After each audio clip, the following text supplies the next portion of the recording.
आफ्रिकेतल्या काही देशांमध्ये इबोलाचं संकट घोंगावतं आणि त्यातच भारतात सुद्धा इबोलानं एंट्री केली की काय अशी चर्चा आता सुरू झाली। याचं कारण ठरलंय नागपूरमध्ये युगांडावरून आलेला एक प्रवासी। या प्रवाशाला पुढचे काही दिवस क्वारंटाईन करण्यात आलेला आहे। तर दुसरीकडे बंगळुरूमध्ये सुद्धा एक तरुणी युगांडावरून आलेली आहे, ती सुद्धा संशयित असल्याचं बोललं जात आहे।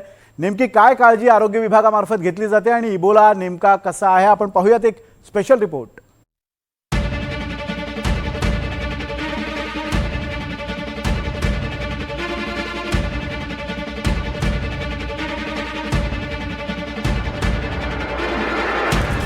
जगातल्या महाभयंकर संकटाची महाराष्ट्रात एंट्री।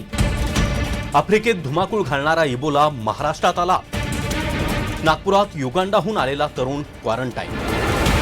कोरोनापेक्षाही भयंकर घातक असलेला इबोला सध्या आफ्रिकेतल्या देशांमध्ये प्रचंड धुमाकूळ घालतोय। काँगोमध्ये आतापर्यंत जवळपास 80 लोकांचा मृत्यू झालाय। तोच इबोला आता महाराष्ट्रात आलाय की काय अशी भीती आहे। युगांडावरून नागपुरात आलेल्या एका नागरिकाला 21 दिवस होम आयसोलेशनमध्ये ठेवण्यात आलाय।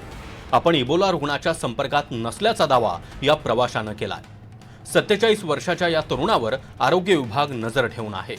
सध्या तरी या नागरिकामध्ये कोणतीही लक्षणं नाहीत, मात्र जर लक्षणं आढळली तर त्याला रुग्णालयात दाखल करण्याची तयारी करण्यात आली आहे। युगांडामधून हा तरुण नागपूरमध्ये आल्यानंतर महाराष्ट्र सरकार हाय अलर्टवर आलंय। तर युगांडामधून एक तरुणी बंगळुरूमध्ये आली आहे। ही महिला काही दिवसांआधीच इबोलाचा प्रादुर्भाव असलेल्या क्षेत्रातून भारतात आली होती। या महिलेला अचानक अंगदुखीचा त्रास सुरू झाला। तिलाही विशेष आयसोलेशन वॉर्डमध्ये ठेवण्यात आलंय।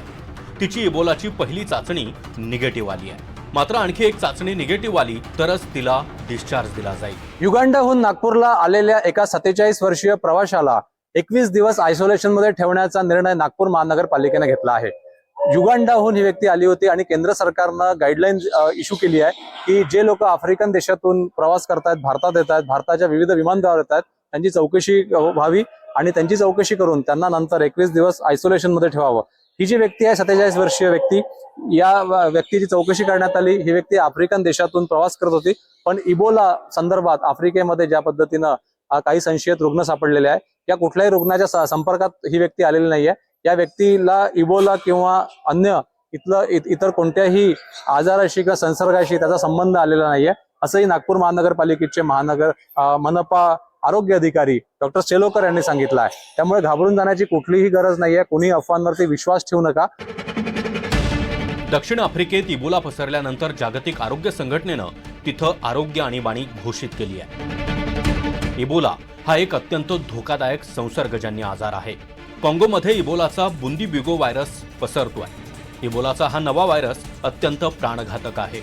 संक्रमित रुग्णाच्या जगण्याची शक्यता फारच कमी आहे। इबोलाचा मॉर्टेलिटी रेट म्हणजे मृत्यूदर 50%पेक्षाही पुढे आहे। हे व्हायरस 1976 पासून डिटेक्ट झालेला आहे आणि हे फ्रूट बॅट्स जे आहेत त्यांच्यामध्ये हे राहतं आणि त्यांच्यापासून दुसरे जनावरं म्हणजे माकडं वगैरे इन्फेक्ट होतात आणि त्यानंतर हे माणसांना सुद्धा होऊ शकतं।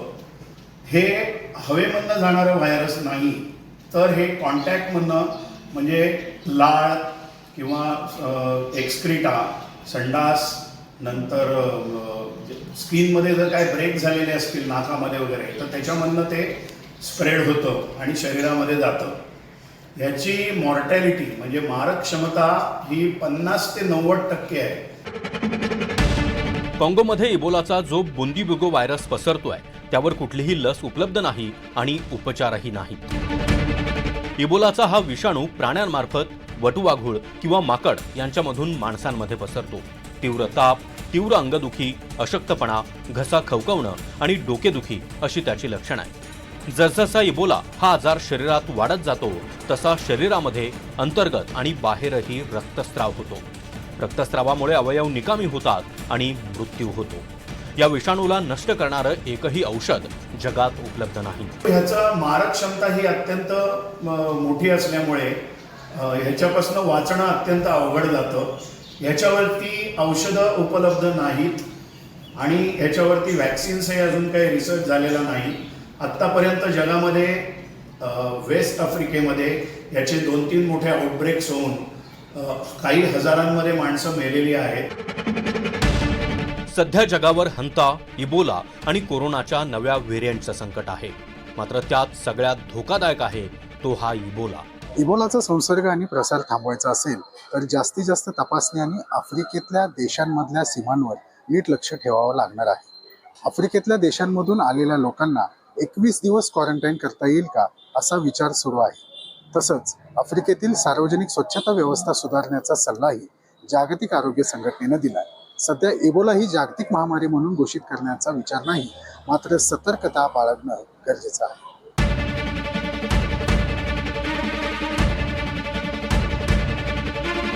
Bureau report, NDTV Marathi, Mumbai.